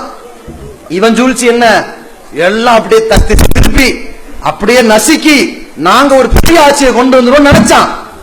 அல்லாஹ் என்ன பண்ணான் தெரியுங்களா, நாட்டை வளப்படுத்துறதுக்கு உனக்கு அறிவு வேணும்டா நபிகளாருடைய வாழ்க்கை பாருங்க. நபிகளாரும் ஒரு நாட்டினுடைய நாணய மதிப்பு ஒசத்துனாங்க. எப்படி ஒசத்துனாங்க, வட்டியை தடுத்தார்கள், அப்படியே நாடு உயர்ந்து விட்டது. ஏன், வட்டி தான் விலைவாசியை கூட்டும். என்கிட்ட சொந்தமா 100 ரூபாய் இருந்துச்சுன்னா 100 ரூபாய்க்கு ஒரு பொருளை வாங்கி 110 ரூபாய் விற்பேன். நான் வட்டி கடன் வாங்கணும்னு வைங்க, நான் வட்டி அடைக்கணும் இல்லையா, அப்ப 110 ரூபாய் நான் இப்ப அடைக்கணும். 100 ரூபாய்க்கு 110 ரூபாய் கொடுக்கணும், நான் 130 ரூபாய்க்கு விற்பேன். 100 ரூபாய் 110 ரூபாய் பொருள் 130 ரூபாய் ஆனது யாருனால், வட்டியினால். முதல்ல வட்டியை ஒழிங்க, எல்லா நாட்டு பிரச்சனையும் தீர்ந்து போயிடும். வட்டி கடை ரசூலுல்லாஹ் ஒழித்தார்கள். என் வீட்டில இருந்து ஆரம்பிக்கிறேன்னார்கள், யாரு வட்டி தராதேன்னார்கள், மோசடியை ஒழித்தார்கள், ஊழலை ஒழித்தார்கள், லஞ்சத்தை ஒழித்தார்கள். எல்லாத்தையும் ஒழித்து விட்டு நபிகளார் அவர்கள் எவன்லாம் வழிப்பறி பண்றானோ அடிச்சு நொறுக்கு, அதை ஒழித்து காட்டினார்கள், திருடனை ஒழித்து காட்டினார்கள். எல்லாம் ஒளிஞ்சிருச்சு. எந்த நபிகள் நாயகம் மதீனாவுடைய தொடக்கத்துல, மக்களே குர்பானியுடைய இறைச்சி துண்டுகளை நீங்க வீட்டுல வச்சிடாதீங்க, ஏழைகளுக்கு அப்படியே கொடுத்துருங்க. நாங்க பிற்காலத்தில் அதே நபிகள் நாயகம் சொன்னார்கள், எவ்வளவு இறைச்சி நீ வீட்டுல வச்சுக்க, ஏழைகள் கொடுக்கறனா கொடு, சொந்தத்துக்கு வச்சுக்கிறனா வச்சுக்க, எங்கள்கிட்ட கஜானா நிறைப்பா இருக்கிறது. மௌத்து வருங்க, ஜனாசா வரும். ஜனாசா வரும்போது ரசூலுல்லாஹ் கேட்பார்கள், மன் தரக்க மாலன் ஃபலி வரசத்திஹி, இந்த இறந்து போனவர் சொத்துக்களை விட்டு சென்றால் பிள்ளைங்க எடுத்து வச்சுக்குங்க. மன் தரக்க கல்லன், இந்த இறந்து போனவர் ஏதாவது சுமையை, கடன் சுமையை விட்டு சென்றால் இலைய ஏன்ட்ட வாங்க, நான் அடைக்கிறேன் என்று சொன்னார்கள். ஏழைகளுடைய அத்தனை பேருடைய வாழ்வாதாரத்தையும் நபிகள் பெருமானார்கள் அந்த கஷ்டத்தை ஒழித்து காட்டி வறுமையை ஒழித்து புரட்சி நடத்தினார்களே, அதை பார்த்து நீ பாடம்படி. இவன் செய்து விட்டார்கள், திடீரென்று தடை செய்து விட்டால் எல்லாம் முடிந்து விடும் என்றார்கள். ஆனால் இவர்கள் நோக்கம் அது இல்ல, கருப்பு பண நோக்கம் இல்ல, கள்ள நோட்டு நோக்கமும் இல்ல. என்ன நோக்கம் தெரியுமா, டைவர்ட் பண்ணணும், அதான் நோக்கம். உத்தரப்பிரதேச தேர்தலில் நான் பெரிய ஹீரோன்னு காட்டணும், அந்த தேர்தலில் ஜெயிக்கணும், எதிர்கட்சிக்காரங்க இருக்கிற அந்த 500,000 ரூபாய் நோட்டை எல்லாம் செஞ்சிடணும். நம்ம கட்சிக்காரன் தான் ஏற்கனவே 100 ரூபாய் நோட்டா மாத்தி வச்சுக்கிறானே, அதை வச்சு லஞ்சம் கொடுத்து ஓட்டு வாங்கிடணும். இது ஒரு திட்டம். இன்னொரு திட்டம் என்ன தெரியுமா, ஒரு பிரச்சனை வந்தா பழைய பிரச்சனை எல்லாரும் மறந்துடுவாங்க, அப்ப நம்மளை பத்தி எல்லா கரைபடிந்த விஷயங்களாம் மறைக்கப்படும் அப்படின்னு நினைச்சான். நிலைமை என்னாச்சு, அல்லாஹ் ரப்பல் ஆலமீன் என்ன செஞ்சான், நீ ஏழைகளுக்கு எதிராக, பாமரர்களுக்கு எதிராக, சிறுபான்மைகளுக்கு எதிராக அநியாயத்தை கட்டவிழ்த்து நீ ஒரு சூழ்ச்சி செய்தால் அல்லாஹ் சூழ்ச்சிக்கெல்லாம் ஒரு சூழ்ச்சியை முறியடிக்கிற வேலையை செய்வான், செய்திருக்கிறான். என்ன இப்ப நடந்துகிட்டு இருக்குது, அப்படியே குழம்பிட்டாங்க. ஓட்டான் ஜப்பானுக்கு, இங்க பிரச்சனை நடக்குது, விசுரம் வெடிக்கிறது. ஜப்பானுக்கு போனோம், மீண்டு வந்து எப்படி மக்களே நான் எல்லாத்தையும் இழந்திருக்கிறேன், கண்ணீர் வடிக்கிறான். சிவகார்த்திகனுக்கு அடுத்ததா மோடி தான் இப்ப அழுக ஆரம்பிச்சிருக்காரு மேடையில. இப்ப இத நானா சொல்றேன், எல்லாம் பேஸ்புக்ல வருதுங்க. அவன் இப்ப அழுக ஆரம்பிச்சிருக்கான். எந்த அளவுக்கு ஆயிப்போச்சு தெரியுமா, லூசு மாதிரி உளறாங்க. எப்படி 2000 ரூபாய் இப்ப என்ன ஆச்சுன்னா 2000 ரூபாய், இது பயங்கரமான தொழில்நுட்பத்தில் 6 மாதம் கஷ்டப்பட்டு சிந்திச்சு தயாரிக்கப்பட்ட நோட்டுன்னா, அப்படிங்களா 6 மாசம் கஷ்டப்பட்டீங்களா அப்படின்னு ஒருத்தர் எடுத்துட்டான். ஏண்டா இந்தியில வந்து 2000 தாண்டா இருக்கும், 2000 இருக்காதேடா, இன்னும் எப்படா போட்டிய, ஸ்பெல்லிங் மிஸ்டேக் 6 மாசம். இந்த மாதிரி ஸ்பெல்லிங் மிஸ்டேக் எதுல வருது பாருங்க. இவன் இந்த ஆள்கிட்ட வரலாம், ஏன்னா வரலாறு தெரியாத ஆளு. மகாத்மா காந்தியை கூட சொல்ல வராது வாயிலேயே, மோகன்லால் பாரு, மோகன்லால் கரம்சந்த் காந்தி அப்படின்னு தப்புன்னு நடிகன் பேர்லாம் சொல்லி திரிவார். அவரு வேற ஒன்னும் தெரியாத கூமுட்டை, அது விடுங்க. ஒரு ரூபா நோட்டு அப்படியா, நான் இருக்கணும் என் கையில வந்து பாக்கெட்ல அந்த பேப்பர் வச்சுக்கலாமா, நானு உருதுல 2000 கேள்வி, 2 பஜார் கேள்வி இருக்கீங்களா, பஜார்னா மார்க்கெட், ஹசார்னா 1000 இல்ல, அந்த புள்ளி வந்து கொஞ்சம் இப்படி இழுத்தா ஹா, இப்படி வச்சா பா அப்படிங்கிற. இப்ப சரி நீ இப்படியே அப்படியே வைக்கல, பிரிண்டிங் மிஸ்டேக்கா, குழம்புறாங்க. அதுக்கப்புறம் என்ன பிரச்சனை, ஒரு நாள் ஏடிஎம் ஃபுல்லா ஆஃப் பண்ணிட்டாங்க. இப்ப அடுத்த ஒரு சிந்தனை இப்ப இன்னி வரல, இப்பதான் வந்திருக்குது. என்ன, நீங்க 1000 ரூபாய் வேணும்னு அடிச்சீங்கன்னா ஏடிஎம்ல 1000 ரூபாய் வரும். எப்படி வரும், 20, 50 ரூபாய் நோட்டுகளோ அல்லது 10 100 ரூபாய் நோட்டுகளோ அல்லது 2 500 ரூபாய் நோட்டுகளோ அல்லது ஒரு 1000 ரூபாய் நோட்டோ வரும். 2000 நோட்டு வருமா? வராது. ஏன் வராது? இருக்கிற ரூபாய் நோட்டினுடைய திக்னஸ் அளவுக்கு 2000 இல்ல, சன்னமா இருக்கு. இருக்கிற 1000 ரூபாய் 500 ரூபாய் நோட்டு அளவு அகல நீளம் இல்ல, இது ரொம்ப லீனா இருக்குது, கேரளா லாட்டரி டிக்கெட் மாதிரி இருக்கு. இது டக்குன்னு வராது. வரணும்னா அந்த ஏடிஎம் மிஷினுக்கு நம்ம புரிய வைக்கணும். இந்த பாரு, இத்தனை மில்லிமீட்டர் ஹைட், இத்தனை மீட்டர் அகலம், நீ என்ன பண்ணணும் இப்படி கேட்பாங்க. டக்குன்னு அடிச்சோம்னா டப்புன்னு எடுத்து தந்துரு. ஏன்னா திருதிரு முடிக்க கூடாது, எரர் அப்படின்றோம். ஓஹோ, காலங்கத்துல 10 மணிக்கு பணம் தந்துருச்சுன்னு ஓடி போயிடுவான். இந்த பிரச்சனை இவங்களுக்கு. இப்போ போய் பேங்க்ல கேக்குறாங்க, பேங்க் இந்த ஏடிஎம்ல 2000, ஏடிஎம்ல 2000 வராதுன்ட்டான். அப்ப 500 எப்படி இருப்பீங்க? வேலை நடந்துகிட்டு இருக்குன்ட்டான். கடைசி வரைக்கும் படப்பொட்டி வரவே இல்லை. இப்போ நிக்குது கிடப்புல. இப்ப என்னன்னு கேட்டா, இப்ப மோடி இப்ப என்ன பேசியிருக்காரு, எல்லா இந்தியாவிலும் பார்த்தீர்களா, ஏழை எளிய மக்கள் 500 1000 எடுக்க முடியாம திணறிக்கிட்டு இருக்கிறான், கஷ்டப்பட்டுக்கிட்டு இருக்கிறான், அதை மாத்த முடியாம நிக்கிறான். பெட்ரோல் பங்க்ல பெட்ரோல் அடிக்க முடியல. உத்தரப்பிரதேச மாநிலத்துல ஒரு சிறுமியை தூக்கிட்டு அவங்க தகப்பனார் போறாரு, பெட்ரோல் அடிக்க முடியல, மருத்துவமனை கூட்டிட்டு போறதுக்கு முன்னாடி அந்த குழந்தை சாகுது. ஒரு பச்சிலம் குழந்தை மருத்துவமனையில 500 ரூபாய் கொடுத்தா வாங்கிக்கல, அந்த குழந்தை சாகுது. ஒரு மூதாட்டி 8 பேருங்க இந்த கூட்ட நெரிசல்ல வங்கி வாசல்ல நின்று இடிவாட்டுல செத்துருக்காங்க. இப்படி பரிதாப வழி தடை செய்யப்பட்டுச்சுன்னு கேட்ட உடனே வங்கிக்கு முன்னாடி தற்கொலை பண்ணி சாகுறாங்க. இவ்வளவு நடந்திருக்கிறது. எந்தவித பொறுப்புணர்வு இல்லாம மோடியுடைய பேச்சு எப்படி இருந்தது? இன்றைக்கு இந்தியாவில் அனைத்து வங்கிகளுக்கு முன்னால் யார் போய் பணம் மாற்றுகிறார் தெரியுமா? ஊழல் பெருச்சாளிகள். இவங்களா ஊழல் பெருச்சாளி? இவன் தான் ஊழல் செஞ்சவனா? கை வண்டி இழுத்து கஷ்டப்பட்டு அன்னாடு காட்சியா இருந்து தான் கையில இருந்து 500 ரூபாய் 500 ரூபாய் ஆக்கி வீட்டுல அரிசி பொங்கலாம் நினைக்கிறவன் ஊழல் பெருச்சாலியா? பாருங்க, ஊழல் பெருச்சாலியா. இவனுக்கு கோபம் வராம என்ன பண்ணும்? அல்லாஹ் என்ன பண்ணா, எதை திசை திருப்பி நீ ஹீரோன்னு பேர் வாங்க நினைச்சியோ அதையே ஓன் மேல அடிச்சு உன்னை 1 நம்பர் 0 ஆக்குறண்டான்னு ஆக்கி நேற்று டெல்லியில என்ன பண்ணா, ஏடிஎம் வங்கியை சூறையிட்டான். மக்கள் புரட்சி கிளம்பி இருக்கிறது. ஒவ்வொரு மாநிலத்தையும் வெடித்திருக்கிறது.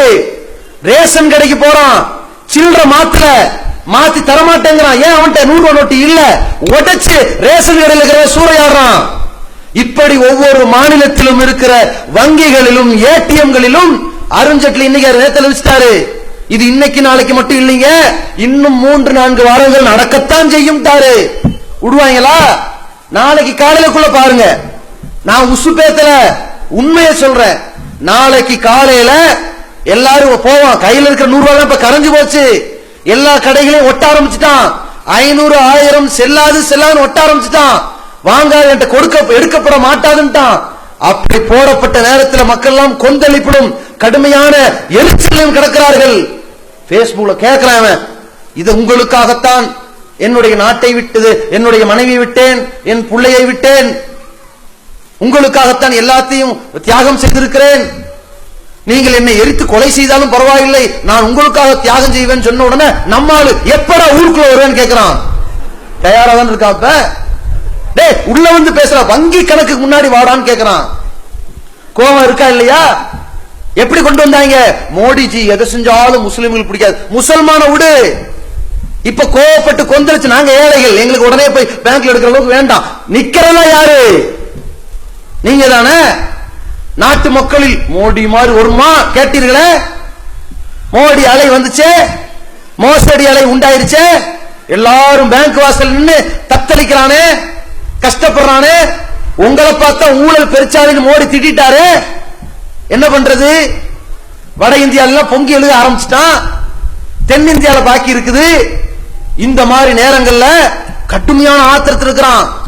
நீ எங்களுக்காக வேண்டி உன் மனைவியை விட்டது போதும், எங்களுக்காக வேண்டி இந்த நாட்டை விட்டு போறா சாமின்னு சொல்லிட்டு கேட்கிறான். அந்த மாதிரியான எதிர்ப்பலைகள் கூடியிருக்கிறது. ஏன்? அதான் அல்லாஹ் சொன்னான், அறிந்து கொள்ளுங்கள், இன்ன கைத ஷைத்தானி கான வைஃபா, சாத்தானிய சூழ்ச்சிகள் எல்லாம் பலவீனமாகத்தான் இருக்கும். நீ எவ்வளவுதான் போட்டு எங்களை தூக்கி மிதிக்கலாம் என்று நினைத்தாய், எந்த அலையை காட்டி எல்லா விஷயங்களையும் மறைத்தாயோ அதே நாணய மாற்று அலைதான், அதே செல்லா நோட்டு அலைதான் தினமலர்ல போட்டான் பெருசா. எப்படி? இனிமேல் செல்லாது. எதை போட்டான்? 1000 ரூபாய் நோட்டு, 500 ரூபாய் நோட்டு, நடுவுல மோடி கரெக்டா போட்டான். அவன் நினைச்சா மோடி இப்படி சொல்கிறாருன்னு நாங்க புரிஞ்சுக்கணுமா? மக்கள் தெளிவா புரிந்தார்கள். இனிமேல் செல்லாது. யாரு? மோடியும் செல்ல மாட்டார். நிலைமை எப்படி? இன்னும் நீங்க நினைக்கிறீங்க அதெல்லாம் கூடிய விரைவில் சரியாயிருமா? என்ன சரியாயிரும்? என்ன சரியாகும் நாங்களும் பார்க்கிறோம். இன்னும் 2-3 வாரங்களில் இதற்கு தௌஹீத் ஜமாத் ஏதாவது போராடினால் என்னன்னு சிலர் நினைக்கலாம். நாங்க போராட வேணாம். நாங்க ஏன் போராட போறோம்? ஒவ்வொருத்தரும் போராடிக்கிட்டு இருக்கிறானுங்க. காலையில ஒவ்வொருத்தரும் ஏடிஎம் வாசலையும் பேங்க் வாசலையும் 7 மணிக்கு நின்னுகிட்டு 6 மணி வரைக்கும் நிக்கிறான். முடியல. ஆதார் கார்டு இருக்குதா, அந்த கார்டு இருக்கா, இந்த கார்டு இருக்கா, ஜெராக்ஸ் இருக்கா, கையெழுத்து போட்டியா போடலையான்னு ஏகப்பட்ட ஏச்சு பேச்சுக்கு ஆளாயிருக்கிறான். கூட்ட நெரிசல்ல கொந்தளிக்கிறான். இதனுடைய உச்சகட்டம் இன்ஷா அல்லாஹ் கூடிய விரைவில் இந்தியாவிலே ராணுவ ஆட்சியாக மாற்றி காட்டும். இது யாருடைய கோவாலை? நீ சிறுபான்மை சமுதாயத்திற்கு எதிராக, ஒரு சத்திய மார்க்கத்திற்கு எதிராக, ஒரு இறைவனுக்கு எதிராக, அவன் வகுத்த திட்டத்திற்கு எதிராக நீங்கள் களப்பணி ஆற்றி எங்களை அழிக்கலாம் என்று நீங்கள் நினைக்கிறீர்கள். யாருடைய வரலாறை, எந்த சுதந்திரத்திற்காக ரத்தம் சிந்திய இஸ்லாமியருடைய வரலாறை அழிக்க துடித்துக் கொண்டிருக்கிறீர்களோ உங்களுடைய வரலாறை கூடிய விரைவில் 2017 வருவதற்கு முன்னதாக உண்மையிலேயே இந்திய முஸ்லிம்களும் சரி இதர மக்களும் சரி இந்த இடத்திலே பாதிக்கப்பட்டுக் கொண்டிருக்கிற 500 1000 ரூபாய் நோட்ல என்ன பிரச்சனை? அடுத்து 2000 ரூபாய்க்கும் தடை வைக்க போறேன்டான். வாங்கின 2000 ரூபாய் இப்ப மீண்டும் ஓடணும் பேங்குக்கு, அக்கௌண்ட்லயும் வைக்க முடியாது. ஏன்? அடுத்த ஒரு பிரச்சனை இருக்குது. நீங்க பேங்க்ல டெபாசிட் பண்ணீங்கன்னா பாகிஸ்தான்கார எப்ப வேணாலும் அது ஆட்டைய போடுவான்ட்டான். இப்ப அக்கௌண்ட்லயும் வைக்க முடியாம, கையிலயும் வைக்க முடியாம, நகைய வாங்க போனா பேன் கார்டு வேணுங்கிறான், அதுவும் முடியாம. இப்ப என்னடா பண்ணணும்? நீ கருப்பு பணத்தை ஒழிக்க வேண்டிய சுவிஸ் பேங்க் ஒழிச்சியா? இங்க இருக்கிற எல்லா கருப்பண முதலாளிகளும் சுவிஸ் பேங்க்ல அடைச்சு வச்சிருக்கானே காசு, அவனுடைய லிஸ்ட் உன்ட்ட இருக்குன்னு சொன்னையே, உச்ச நீதிமன்றம் கேட்டுச்சே, காட்ட மாட்டேன்னு சொன்னையே, அதை இப்ப காட்டுன்னு நாளைக்கு தூண்டுவார்கள். இந்தியாவில் நீங்க நினைக்கிறீர்கள் எல்லா ஊர்களையும் பூனைக்கு எவன்டா மணி கட்டுறதுன்னு நினைத்துக் கொண்டிருந்தார்கள். அங்கங்க மணி கட்ட ஆரம்பித்திருக்கிறார்கள். இதே பிரச்சனை தொடருமானால் இந்த அரசாங்கம் இனியும் சுதாரித்து, இனி நாங்கள் உங்களை சீண்டுகிற, உங்களை பாதிக்கின்ற, உங்களுடைய உரிமைகளை பறிக்கின்ற எந்த வேலைகளை செய்ய மாட்டோம், நாங்கள் அவசரப்பட்டு பைத்தியக்காரத்தனமான காரியங்களில் ஈடுபட்டு விட்டோம் என்று நீங்கள் உண்மையை உணர்ந்து நீங்களாக பதவி விலை கொள்ளவில்லை என்றால் இந்த மக்கள், இந்தியாவில் வாழுகிற ஒவ்வொரு குடிமகனும் இந்த 500 1000 ரூபாய் நோட்டு புழக்கம் தடுக்கப்பட்டதால் தன்னுடைய எல்லா வகையான வாழ்க்கையும் ஸ்தம்பிக்கப்பட்ட கோவ அலையின் காரணமாக உங்களுடைய உங்களுடைய பதவிகளையும் உங்கள் அந்தஸ்துகளையும் இந்த ஆட்சி பீடத்தில் இருக்கிற உங்களுடைய இருக்கைகளையும் சுக்குநூறாக நொறுக்கி காட்டுவார்கள். கூடிய விரைவிலே சோசியல் மீடியா இருக்கிறது, ஊடகத்திற்கும் சொல்லிக் கொள்கிறோம். நீங்கள் எல்லோரும் கொந்தளிப்பில் இருப்பீர்கள். ஒரு கோபம் உங்கள் கண்களில் தென்படுகிறது. திருச்சியிலே லட்சக்கணக்கான பெண்கள் ஒன்று திரண்டு பொது சிவில் சட்டத்திற்கு எதிராக களம் கண்டார்களே, மிகப்பெரிய அளவிலே இந்திய மீடியாக்கள் பரப்பவில்லையே. ஏன்? பரப்பும் அளவிற்கு நம்முடைய பிரச்சனை கௌதமி கமலஹாசன் பிரச்சனை அல்ல, அதனால் பரப்ப மாட்டார்கள். பரப்பும் அளவிற்கு நம்முடைய பிரச்சனை சிவகார்த்திகேயன் பிரச்சனை அல்ல, பரப்ப மாட்டார்கள். பரப்பக்கூடிய வகையிலே தனுஷனுடைய பொண்டாட்டி பிரச்சனை அல்ல, பரப்ப மாட்டார்கள். பரப்பக்கூடிய வகையிலே விபச்சாரிகளுக்கெல்லாம் பாதிக்கப்பட்டால் அது போன்ற பிரச்சனை அல்ல. இது நியாயத்தின் குரலை ஊடகம் எதிரொலிக்காது. ஊடகம் ஒன்றை நினைத்துக் கொண்டிருந்தது. மோடியின் இந்த திட்டத்தை ஆதரித்து உடனடியாக செய்தி அறிவித்தது. பார்த்தீர்களா? ரஜினிகாந்த் மாதிரி வந்திருக்கிறார் மோடி, கடகடகடன்னு கருப்பு பணத்தை எல்லாம் தடை செய்து விட்டார். கூடிய விரைவில் நம்முடைய அக்கவுண்ட்ல 15 லட்சம் ரூபாய் வரும் அப்படின்னா நம்மால் ஒருத்தன் கேட்டான். ஆமாம் வரும். எப்படி வரும்? உங்கள் கையில் இருக்கிற 15 லட்சத்தை நீங்கள் போய் பேங்கில் போட வேண்டும். போட்டு முடித்ததற்கு பிறகு ஏண்டா நாய 15 லட்சம் ரூபாய் நீ சொத்து சேர்த்திருக்க என்று உன்ட்ட விசாரிப்பார்கள். அதற்கு 15 லட்சம் ரூபாய் அபராதம் பிடிக்கிக் கொள்வார்கள். இப்படியாக ஒரு சூழ்ச்சி நடக்கும். இப்ப ஊடகம் எப்படி பரப்புனா, மோடியின் திட்டம் வரவேற்கத்தக்கது, சிறப்பானது, அதிரடியானது, யாராலும் செய்ய முடியவில்லை, இது இன்னொரு சுதந்திரம், அப்படி இப்படின்னா அதை மட்டுமே காட்டிக்கிட்டு இருந்தான். முடியல. இப்ப சோசியல் மீடியா களத்தில் இறங்கிட்டான். அடே உண்மை அது இல்ல, சர்ஜிக்கல் அட்டாக் ஏண்டா பப்ளிக்ல நடத்துறீங்க? நீ ஆம்பளையா இருந்தா பாகிஸ்தான் நடத்துறா, பப்ளிக் சர்ஜிக்கல் அட்டாக் நடத்த பார்க்கிறீங்களா? எங்களை கொடுமைப்படுத்துறீங்களா? எங்கள்கிட்ட இருந்து இந்த பணத்தை புடுங்க பாக்குறீங்களான்னு ஒவ்வொரு பப்ளிக்கும் கொந்தளிக்க ஆரம்பிச்சிருக்கிறான். இந்த கொந்தளிப்பு எவ்வளவு பெரிய விஸ்வரூபம் வெடிக்கும்னு சொல்லி நீ ஊடகம் மறைத்தாலும் சரி, எப்படி வெளிவர வைக்கணுமோ அல்லாஹ் வெளிவர வைப்பான். மக்கள் சக்தி சோசியல் மீடியா வந்துருச்சு, எல்லா ஊடகங்களும் வெளியிட்டு விட்டது. இதை கவனத்தில் கொண்டு ஒரே ஒரு தத்துவத்தை அடிப்படையாக புரிந்து கொள்ளுங்கள். அல்லாஹ் ஒரு சூழ்ச்சி செய்வான். எதற்காக? இந்த சூழ்ச்சிக்காரர்களின் சூழ்ச்சிகளை முறியடிப்பதற்காக. அது பயங்கரமானதாக இருக்கும், அது மகத்தானதாக இருக்கும், அது எல்லா விஷயங்களையும் மிகைக்க கூடியதாக இருக்கும். எப்படி? இன்றைய போராட்டத்தை தடுத்தார்கள். அல்லாஹ்வுடைய மிகப்பெரிய அருள். அந்த போராட்ட களத்தில் 1/4 மணி நேரம் 5 மொழிகளிலும் 5 நிமிடம் டகடகடன் பேசிவிட்டு கலந்து விட வேண்டுமோ? அதற்காக இவ்வளவு பெரிய மக்கள் திரளோ சொல்ல வேண்டிய கருத்துக்களை முழுமையாக சொல்ல முடியாமல் போய்விடுமோ என்றெல்லாம் நினைத்த நமக்கு எல்லா விஷயங்களையும் அலைசி ஆராய்ந்து ஆட்சியாளர்கள் காதுக்கு கொண்டு போய் சேர்க்கக்கூடிய அளவில் ஒரு பாக்கியத்தையும் ஒரு பிரச்சார உரிமையையும் இந்த கர்நாடக மண்ணில் கொடுத்தானே, அல்லாஹ்வுக்கே எல்லா புகழும். இது போன்றுதான் நீங்கள் கணித்துக் கொள்ளுங்கள். முஸ்லிம்களாகிய நாங்கள் மிக தெளிவாக இருக்கின்றோம். எங்கள் மீது நீங்கள் எப்பேற்பட்ட சதிவலையை போட்டு எங்களை நசுக்க நினைத்தாலும், எங்களை பதுக்கி பார்க்க நினைத்தாலும், எங்களுடைய உரிமைகளை பறிக்க நினைத்தாலும், இஸ்லாமிய சமுதாயத்தை பொறுத்த வரைக்கும் நெருப்பு குண்டத்தில் தூக்கி எறியப்பட்ட பொழுது அந்த இப்ராஹிம் அலைஹிஸ்ஸலாம் அவர்கள் நிலை குலைந்து போகவில்லை. அப்படிப்பட்ட தலைவர்களை கொண்டவர்கள் நாங்கள். படையோடும் பட்டாக்கத்தி வாளோடும் ஃபிரௌனுடைய பட்டாளம் வந்தபோது மூசா நபி ஒடுங்கி போகவில்லை, அடங்கி போகவில்லை, ஆடி போகவில்லை. அப்படிப்பட்ட தலைவர்களை கொண்ட நாங்கள் இந்த மார்க்கத்திற்காக அநியாயத்தை எதிர்த்து ஒரு போர் நடைபெற்றால், அந்த போரில் நான் கொல்லப்பட்டால், மீண்டும் எனக்கு உயிர் கிடைத்தால், மீண்டும் கொல்லப்பட்டால், மீண்டும் உயிர் கிடைத்தால், மீண்டும் கொல்லப்பட்டால், இப்படியே சாக விரும்புகிறேன் என்று சொன்னாரே அன்னலம் பெருமானார் ஸல்லல்லாஹு அலைஹி வஸல்லம் அவர்களுடைய முன்மாதிரியை எங்கள் வாழ்க்கையாக ஏற்று வந்திருக்கிறோம். நீங்கள் எத்தனை சட்டத்தை போடுங்கள், எங்கள் மீது உரிமையை பறிக்க நீங்கள் எதை செய்தாலும் அதை எதிர்த்து இந்த இஸ்லாமிய சமுதாயம், இந்தியாவில் இருக்கின்ற அனைத்து மக்களும் களம் காண்பார்கள்.